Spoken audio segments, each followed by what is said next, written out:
Hello, this is News Plus on Via Television. I am Deborah Ndukaife. Now, the Ministry of Defense has described as misleading allegation that the federal government was negotiating with the Zamfara terrorists to secure the release of the abducted students of Federal University Gusau. This is contained in a statement in Abuja by Mr. Hope Atari, Acting Director of Press and Public Relations Minister of Defense. Atari said that the Minister of Defense Alhaji Mohammed Badaru was reacting to a statement credited to Governor that the federal government was negotiating with the terrorists to secure the release of the students. Badaru, while condemning the act and reassuring Zamfara residents, said the federal government was doing everything possible to secure their release. He explained that President Bola Tinubu had given marching order to the military and other security agencies to ensure the release of those abducted. According to him, the federal government is not negotiating with the Zamfara terrorists to secure the release of the abducted. The government is working assiduously round the clock to ensure that the girls and others return home. And now the federal government has declared today, September 27th, as Eid Maulud public holiday to celebrate the birth of Prophet Muhammad. The Minister of Interior, Dr. Olubunmi Tunji Ojo, who made the declaration in Abuja last night, congratulated all Muslim faithfuls, both home and in the diaspora, for witnessing this year's occasion. His admonition to Nigerians is to imbibe the spirit of love, patience, tolerance, and perseverance, which are deep spiritual virtues that the Holy Prophet Muhammad exemplified in a communique signed by Permanent Secretary of the Ministry, Dr. Oluwatoyin Akinlade. The minister urged Nigerians, especially youths, to embrace the virtues of hard work and peaceful disposition to fellow humans, irrespective of faith and ideologies. And the federal government has announced the restructuring of the management team of National Social Safety Net Coordinating Office, NASCO, to ensure effective implementation of national social investment programs in Nigeria. Dr. Betta Edu, Minister of Humanitarian Affairs and Poverty Alleviation, disclosed this in a statement issued today by her media aide, Mr. Rashid Zuberu, in Abuja. The minister said the move was in line with the President Tinubu's directive to restructure the social safety net program to address the expanded mandate of the ministry, which included poverty alleviation. She announced new appointments in line with President Tinubu's renewed hope agenda to provide durable solutions to humanitarian crisis and multidimensional poverty in Nigeria. The statement reported the minister as saying that NASCO would be chaired by herself, while the permanent secretary of the ministry, Dr. Ebel Enita, would serve as secretary. Others appointed are Mr. Abdulaziz Danladi as national coordinator of NASCO, Dr. Michael Ajuluchuku, head of National Cash Transfer Office, while Dr. Janet Ekpeyong will serve as the deputy head of the NCTO office. The Federal Operation Unit, Zone C of the Nigerian Customs Service, has confirmed the arrest of 9 suspects in connection with the seizure of 1.6 billion naira worth of explosive materials and hard drugs.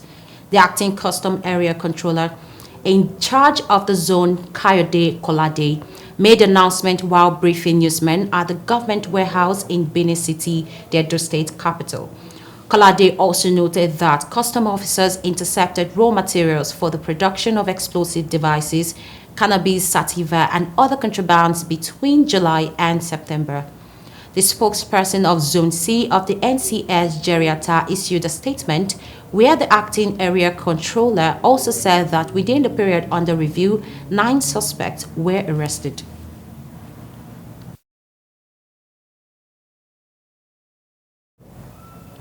The Kebbi State Governor, Dr. Nasiru Idris Karan Gwandu, has condoled with people of Suru in Suru local government area of the state overboard mishap that claimed 4 lives.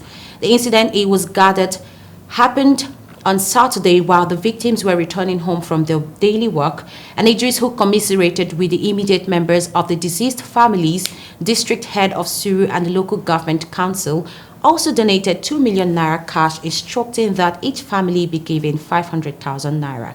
While condoling people at the district head office at Suru Town, the governor urged them to accept what has happened in good faith and prayed God Almighty grant the deceased Janatul Firdaus. Let's take a quick break. When we return, News Plus continues.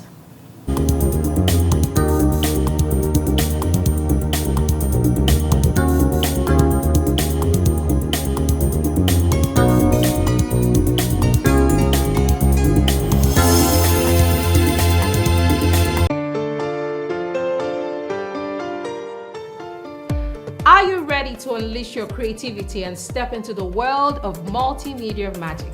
Introducing the all-new Viewer Multimedia Academy, where your passion for television and cinematography and filmmaking comes to life. At Viewer Multimedia Academy, we don't just teach, we empower. Our experienced instructors will guide you through every aspect of the multimedia process, from TV news production, TV presentation, camera operation, video editing, sound design and audio engineering, script development, AI multimedia, voiceovers, and even music production. You ever wondered how the pros captured those breathtaking shots? You'll unravel the secrets of the lenses with our comprehensive camera training courses. Don't worry, if you're new to computers or editing softwares, our computer basics classes will ensure you're confident in using the latest technology for your creative pursuits. Great visuals are only half the story. At Viewer Multimedia Academy, you'll dive into the world of sound design and audio engineering to create immersive experiences, unlock your potential, master the art of storytelling, and ignite your passion for multimedia at the Viewer Multimedia Academy. Enroll today and turn your dreams into reality.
As a fallout of federal government increase in the salaries of lecturers across the country, students in Maiduguri also wanted hiked tuition fees reversed to enable have access to affordable higher education. Beatrice Kurtzi reports. Let's take a look at that. The news of the federal government's salary increase for lecturers to students in Maiduguri, the Borno state capital, was viewed as a welcome development. According to them, it will motivate lecturers and encourage them to put more effort in the teaching career. It is good idea because they can the lecturers like professors, doctors, they can able to do their work I've gone more beyond. efficiently. Well, the increment ordinarily should motivate the lecturers more. We could see that in the university here, lecturers will complain about non-payment of examination fees for marking of script and stuff like that. So we usually have delay in the release of results as a result of non-payment of marking fees and stuff. So we believe with all these increments, they should be motivated to an extent and they'll be able to give in their best. However, the students also want the government to consider reversing the hike in school fees, saying the economic hardship is making life unbearable for them and their parents. I'm calling NUC, that is National University Commission, to direct the universities. At least if they can increase their school fees, they should increase it, not uh, above 100%. This 200%, 300%, gaskiya is not uh, it's not applicable. It's not good. At least. That the fees we've actually been paying is not feasible to meet up with certain challenges and certain services that should be offered in the university. We all understand that, but given our income also as students and even the parents, as it's very so most students found it very difficult to pay. Result of increased school fees, many our colleagues they find it very difficult. Many of them they left the school because of this increment. Though we heard about they will going to increase the school fees, but we don't expect this high rate. We are calling the federal government to intervene or the National Universities Commission to look about it. While some schools across the country reviewed their fees, many students want the federal government to make education not just accessible but also affordable. Bitrus Kuruti, Viewer Television News, Maiduguri. President Tinubu has filed a more detailed objection to a U.S. court order requiring Chicago State University to release his academic records to Atiku Abubakar, his main challenger in the February 25th presidential election. Tinubu, represented by his New York-based attorney Oluwole Afolabi, submitted a comprehensive objection aimed at convincing the court to reverse the previous order outright. Tinubu's lawyer argued that his academic records are irrelevant in Nigerian courts, as the Nigerian election proceedings and the Nigerian courts have explicitly been unreceptive to the discovery. He contended that Atiku's request is unduly intrusive because it allows the applicant, Atiku, to conduct a fishing expedition into interveners' private, confidential, and protected educational records. The lawyer therefore urged the court to set aside the previous order, saying his political opponent had previously used his illegally obtained academic records to attack him. National Agency for Food and Drug Administration and Control (NAFDAC) has called for compliance with the Marketing Breast Milk Substitutes Code because its failure affects infant nutrition. The BMS desk officer in Kaduna, Rahila Meishanu, gave the charge at a media and stakeholders roundtable to promote issues on maternal, infant, and young child nutrition in Kaduna. She called on Nigerians, especially residents of the state, to ensure malnutrition is checked in Kaduna. Meishanu said the major reason for implementing BMS code in the country is to promote optimal infant and young child feeding for child survival, growth, and development. She therefore urged the media to reject advertisement promoting breast milk substitute products. Meanwhile, the zonal coordinator Alive and Thrive, Sarah Kwasu, has advised pregnant women on the use of multiple micronutrient supplements in place of iron and folic acid. Now, in a bid to review current copyright and contract laws in Nigeria and identifying any gaps or areas in need of reform, the House of Representatives has called for collaboration with relevant stakeholders, including record labels, artists, legal professionals, and industry associations to develop and implement industry-wide guidelines that ensure fair treatment, transparent contractual agreements, and adequate compensation for artists. In a motion sponsored by Honorable Babajimi Benson, the Nigeria Copyright Commission (NCC) is asked to take immediate action to protect the rights to Mohbad's song and lyrics, address copyright violations, and ensure the proper management of his musical assets while securing his son benefit from his musical legacy. Also aware that a disturbing industry practice has come to the fore. Evidence of mistreatment highlights the struggles of young artists who, in their quest for success, become entangled in a parasitic contract and face bullying when they seek to exit these agreements. Concerned that Mohbad's case is not an isolated incident, many artists in Nigeria find themselves ensnared in unfavorable contractual agreements, limiting their creative freedom and financial growth. This situation can lead to disputes and at times even violence. That the Nigerian music industry lacks substantial institutional funding, pushing many artists into unscrupulous contracts with record labels. Addressing this issue is vital for the industry's growth and sustainability. The House is also cognizant that the Nigerian Copyright Commission functions encompass copyright registration, law enforcement, education, royalty management, international collaboration, legal advocacy, policy development. Hence, they should be protecting copyright and promoting artists' interests in Nigeria. Monitor the ongoing investigation of Mohbad's death, particularly the allegations of harassment and unpaid royalties. Collaborate with stakeholders, including record labels, artists, legal experts, and industry associations to develop and implement industry-wide guidelines that ensure fair treatment, transparent contractual agreements, and proper compensation for artists.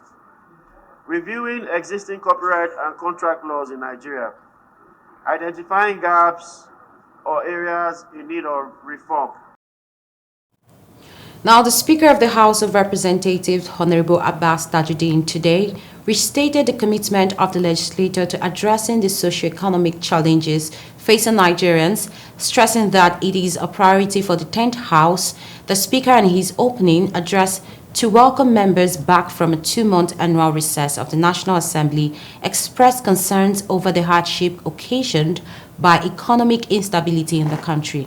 While the executive arm of the government is engaging the citizens and trying to work out strategies to tackle the hardship in the country, the Speaker noted that legislative actions must be dictated by clear, robust vision aimed at supporting the executive in restoring the citizens on the path of prosperity. The Speaker stated that the 10th House would maintain the tradition established by the 9th House in terms of speedy consideration of the appropriation bills, which return to the country to a January to December budget cycle, as well as submission of reports by some ad hoc committee.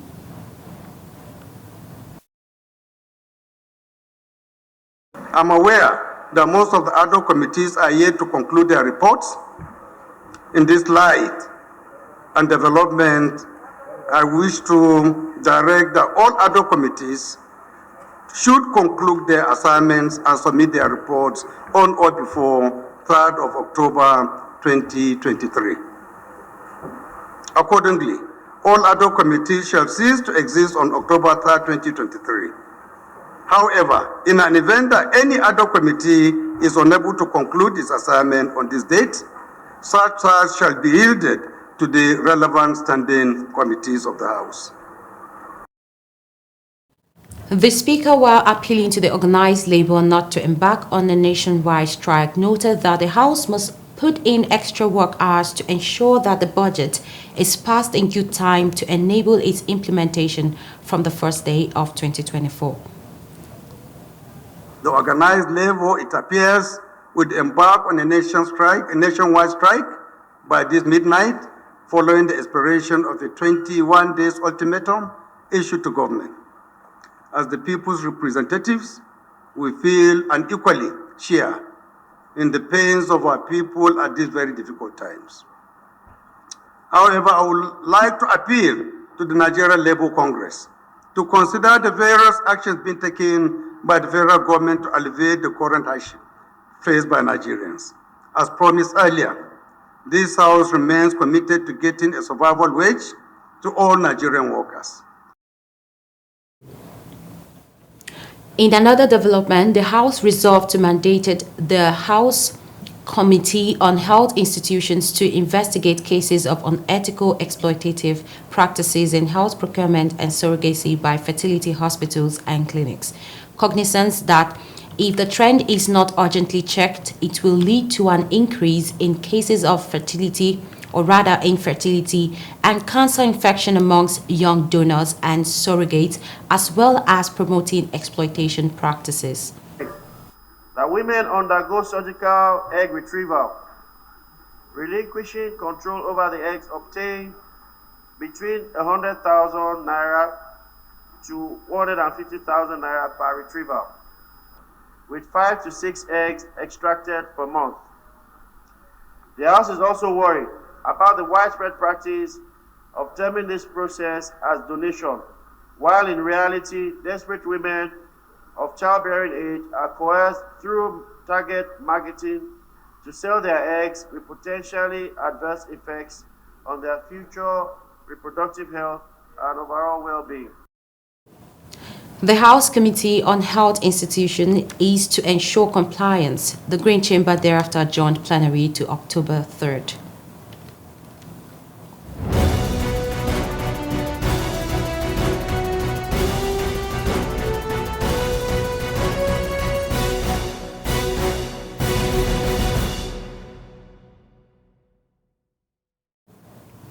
And on international, United Nations Secretary General Antonio Guterres expressed concerns that the world was plunging into a new nuclear armed race and warned of the shadow of annihilation hanging over the world. With nuclear armed nations expanding and modernizing their arsenals, the United Nations chief called for a revitalized push to reduce and eventually eliminate those weapons. A worrisome new arms race is brewing, and the number of nuclear weapons could rise for the first time in decades. Guterres told the General Assembly on the final day of its yearly session, any use of nuclear weapon anytime, anywhere, and in any context would unleash a humanitarian catastrophe of epic proportions, he said. In June, the Stockholm International Peace Research Institute reported that the world's nuclear powers and China in particular increased investment in their arsenals for a third consecutive year in 2022. While the total number of nuclear warheads held by Britain, China, France, India, Israel, North Korea, Pakistan, Russia, and the United States had fallen about 1.6% to 12,512 over the previous years. The declining trend was on the cusp of a reversal. The bulk of the increase was in China, which increased its stockpile from 350 to 410 warheads. Meanwhile, North Korea has ramped up its testing of its force for delivering nuclear weapons like long-range missiles and submarines. Fighters loyal to the Syrian government have clashed with Kurdish-led forces in a mainly Arab district of eastern Syria, leaving 25 people dead in 2 days, a war monitor said Tuesday. The Kurdish-led Syrian Democratic Forces, SDF, who are backed by Washington, said they had driven out the regime gunmen who had infiltrated the Debian area of Deir ez-Zor province and the gun battles which erupted on Monday. Earlier this month, the same area saw 10 days of fighting between the SDF and armed Arab tribesmen in which 90 people were killed. A Britain-based monitor for the Syrian Observatory for Human Rights said the latest clashes erupted when pro-government fighters crossed the Euphrates River, which separates pro-government forces in southwestern Deir ez-Zor from the SDF in northeast. It said 21 of the dead were Damascus loyalists and 3 were SDF fighters. A woman was also killed. Iran has sentenced 4 people to death for selling contaminated bootleg alcohol that killed 17 people and sent dozens more to hospitals in June, the judiciary said today. The sale and consumption of alcohol have been banned in Iran since the 1979 Islamic Revolution, giving rise to a huge illicit trade in smuggled or bootleg alcohol, some of which is adulterated with poisonous methanol. In June, at least 17 people died and 191 were admitted to hospital with symptoms of methanol poisoning after drinking adulterated alcohol. Judiciary spokesman Masood Setayeshi said 11 defendants had been charged with the capital offense of corruption unearthed over the distribution of toxic liquor in Aboris province west of Tehran. Now, South African anti-apartheid struggle hero Nelson Mandela's granddaughter Zulika Mandela has died of cancer aged 43, her family said on Tuesday. Known for having detailed her long battle against the disease, the author was admitted into the hospital on Monday as part of her ongoing treatment, a family spokesman said. Zulika passed away surrounded by friends and family, said Zwelabo Mandela. She was a child of Mandela's youngest daughter, Zinzi Mandela, and her first husband, Zweli Banzi Longwe. The family said recent scans revealed significant progress in the cancer that affected her hip, liver, lungs, pelvis, brain, and spinal cord. Her work in raising awareness about cancer prevention and her unwavering commitment to breaking down the stigma surrounding the disease will continue to inspire us all. And that's all on News Plus. Many thanks for watching. I am Deborah Ndekaife. Please stay tuned and enjoy the rest of our programs.